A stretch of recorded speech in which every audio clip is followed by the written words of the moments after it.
আমাদের হাতে যখন সময় কম থাকবে তখন এইভাবে ডিমটা রান্না করবে। ডিমটা আমি একটু হলদি পাউডার দিয়ে ম্যারিনেট করে রেখে দিয়েছি, সাথে বয়েল করা আলু।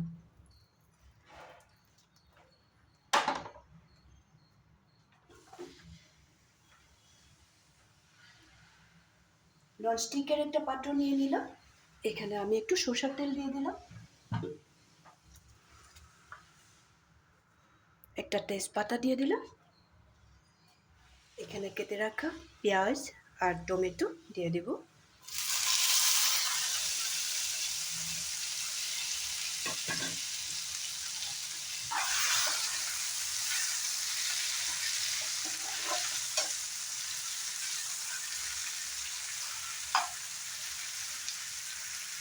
পেঁয়াজ আর টমেটোটা ফ্রাই হতে হতে আরেকটা কাজ করে নেব। এখানে আছে আদা, রসুন, কাঁচা লঙ্কা,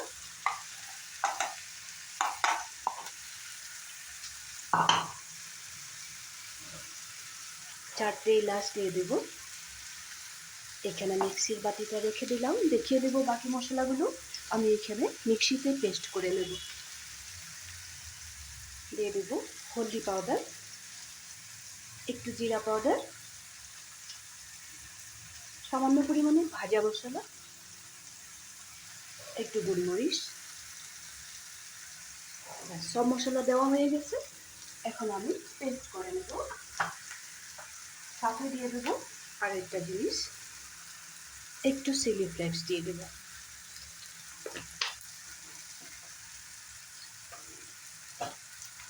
সামান্য জল দিয়ে একটা মিহি পেস্ট করে নেব। পেঁয়াজ আর টমেটোটা ফ্রাই করে নিয়েছি, এখন এখানে আমি আলু আর ডিমটাকে ম্যারিনেট করে রেখেছিল, এটা এখানে দিয়ে দেব।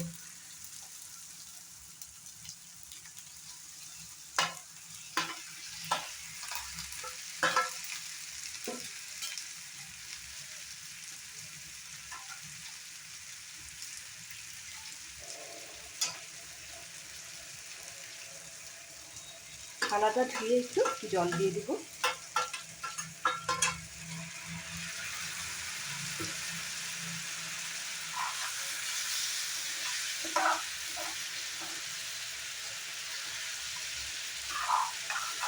এখানে মাঝখানে একটা গ্যাপ করে নেব, গ্যাপটা করে নিয়ে এখানে পেস্ট করা যে সব কিছু মশলা এখানেই ছিল, আদা, রসুন, কাঁচা লঙ্কা, জিরা পাউডার আর গোলমরিচের পাউডার, হলদি পাউডারও দিয়েছিল, সব মশলা এখানে অ্যাড করে দেব।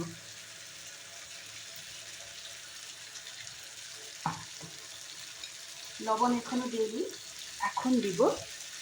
এই যে লবণটা আমার হিসেব মতো দিয়ে দিলাম।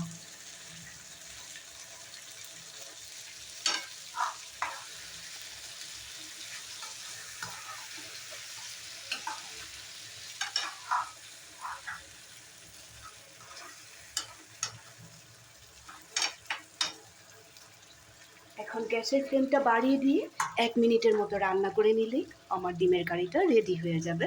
দেখতে থাকো, কত কম সময়ের মধ্যে হয়ে যায়। ঢাকনাটা তুলে একবার দেখে নেব।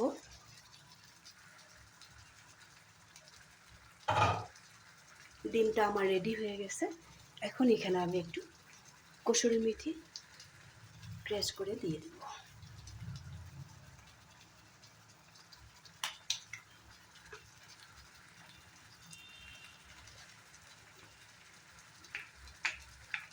চারটা এলাচ তো আগে দিয়েছিলাম, এখন একটু কম পরিমাণে আবার এলাচের গুঁড়া দিয়ে দিলাম।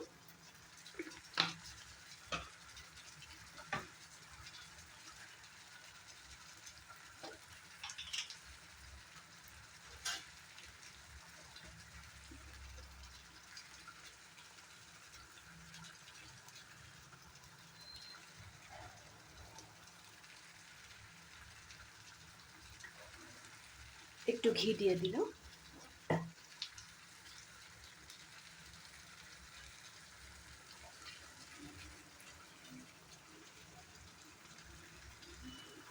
এখন গ্যাসের ফ্লেমটা কমিয়ে দেব। ডিমটা আমার রেডি হয়ে গেল।